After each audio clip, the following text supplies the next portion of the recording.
Hello बेटा, आज करेंगे हम मारियान और जर्मेनिया कौन थे और जिस तरह उन्हें चित्रित किया गया उसका क्या महत्व था। तो चलो शुरू करते हैं बेटा, देखते हैं ये क्या था। देखो बेटा, यूरोप में 18वीं और 19वीं सदी में कलाकारों ने ना राष्ट्र का मानवीकरण कर दिया था। मानवीकरण मीन्स बेटा, उन्होंने एक देश को कुछ यूं चित्रित किया जैसे कि कोई वह व्यक्ति हो, और उस समय राष्ट्र को नारी वेश में प्रस्तुत किया जाता था। राष्ट्र को व्यक्ति का जामा पहनाते हुए जिस नारी रूप को उन्होंने चुना था वह कोई असल जीवन में कोई खास महिला नहीं थी। और यह तो मतलब एक कलाकार की सोच थी, इमेजिन थी, उसकी कल्पना थी कि भाई उन जैसे उसने कलाकार ने पिक्चर बनाई कि भाई ये हमारा राष्ट्र का प्रतीक बन गई है और नारी की छवि राष्ट्र का रूपक बन गई थी।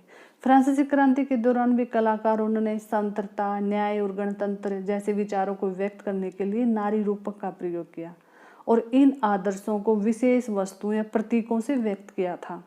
जैसे कि स्वतंत्रता का प्रतीक लाल टोपी है या टूटी हुई जंजीर है, और इंसाफ को जैसे कि देखते हैं बेटा, हम भी हमारे यहाँ भी माने जाते हैं कि एक ऐसी महिला है जो प्रतीकात्मक रूप से उसका जो न्याय की देवी है, वो कैसे प्रतीकात्मक रूप दर्शाया जाता है उसका, कि उसकी आंखों पर पट्टी बंधी हुई है और हाथ में तराजू लिए हुए हैं।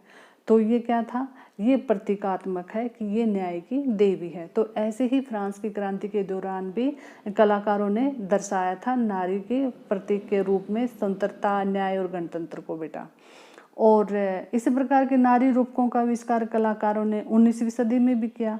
फ्रांस में उस लोकप्रिय ईसाई नाम मारियन दिया गया था उसे, जो फ्रांस में जो मारियन की जो पिक्चर बनाई, जो राष्ट्र की जो पिक्चर बनाई गई थी, उसे नाम मारियन दिया गया था। मारियन क्यों दिया गया था? क्योंकि वहाँ पर एक कॉमन नाम था ये, और इसे सभी भली भांति जो कि जन राष्ट्र के विचार का रेखांकित किया गया था, और जिसके चिन्ह भी स्वतंत्रता और गणतंत्र के थे। लाल टोपी, तिरंगा और कलगीत उसकी पहचान बनाई गई थी बेटा।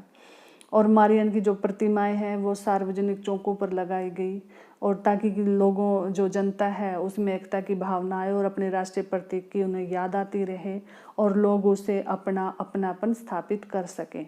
कि जैसे क्या हुआ कि मारियन की जो पिक्चर थे बेटा, वो जो स्टैचू थे वो सार्वजनिक चौकों पर लगाए गए, जिससे कि राष्ट्रीय एकता की भावना लोगों में आती रहे, पनपती रहे, और मतलब आपसी सद्भाव और एक लगाव महसूस करें उस पिक्चर के साथ कि ये हमारा राष्ट्र है और हम इसके अंडर आते हैं।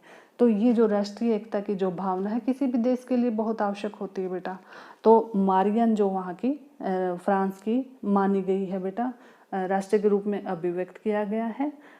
और जो क्या नाम बेटा, फिर मारियन के क्या हुआ, छवि, जो मारियन की जो छवि थी वो सिक्कों पर भी और डाक टिकटों को भी अंकित की गई। और इसी तरह जर्मेनिया जर्मन राष्ट्र का रूपक बन गई थी। मारियन तो फ्रांस के राष्ट्र का रूपक बन गई थी और जर्मेनिया जर्मन राष्ट्र के रूपक बन गई थी। और जर्मेनिया क्या था बेटा, ब्लू जो ओक ट्री होता है उसके पत्तों का मुकुट अपने सिर पर पहनती है। और जर्मन जो ओक होता है, ओक ट्री होता है बेटा, वो वीरता का प्रतीक माना जाता है। तो ये था बेटा जो मारियन और जर्मेनिया का जो चित्र अंकित किए गए थे उनका ये महत्व था कि जो जर्मन राष्ट्र की जो प्रतीक थी जर्मेनिया, वो वीरता का प्रतीक मानी गई थी, और मारियन थी वो स्वतंत्रता, न्याय और गणतंत्र का प्रतीक, विचारों को व्यक्त करने के नारी रूपक के रूप में एक राष्ट्र को प्रदर्शित कर रही थी। और ये ऐसा इसलिए किया गया था कि ताकि लोगों में राष्ट्रीय एकता की भावना हो, और एक जो क्या नाम बेटा, मतलब राष्ट्र को वैसे तो हम चिन्हित नहीं कर सकते, लेकिन अगर हम किसी चित्र के फॉर्म में हम उसको देखेंगे तो हमें एक हमारे दिमाग पे चित्र, जो हमारे दिमाग पे इमेज पड़ती है और हमें आभास होता है कि हमारा राष्ट्र है। तो जैसे कि हमारे देश का झंडा भी है बेटा, जिसमें 3 कलर हैं और वो किसके प्रतीक हैं, जैसे कि केसरिया बलिदान का है, सफ़ेद शांति का है। तो बेटा ऐसे ही उन्होंने भी अपने राष्ट्र को प्रतीक के रूप में इन जो क्या नाम है मारियन और जर्मेनिया थी उनको चित्रित किया गया था। और मारियन जो है वो फ्रांसीसी गणराज्य का प्रतिनिधित्व करती है और जर्मेनिया जर्मनी राष्ट्र का बेटा। और जो जर्मेनिया थी वो सबसे पहले सेंट पॉल चर्च की छत से कब लगाया गया था बेटा, मार्च 1848 में फ्रैंकफर्ट जब संसद बुलाई गई थी तब ये सबसे पहले लगाया गया था जर्मनी में, जर्मेनिया का बेटा। आई होप बेटा आपको समझ में आ गया होगा। थैंक यू बेटा।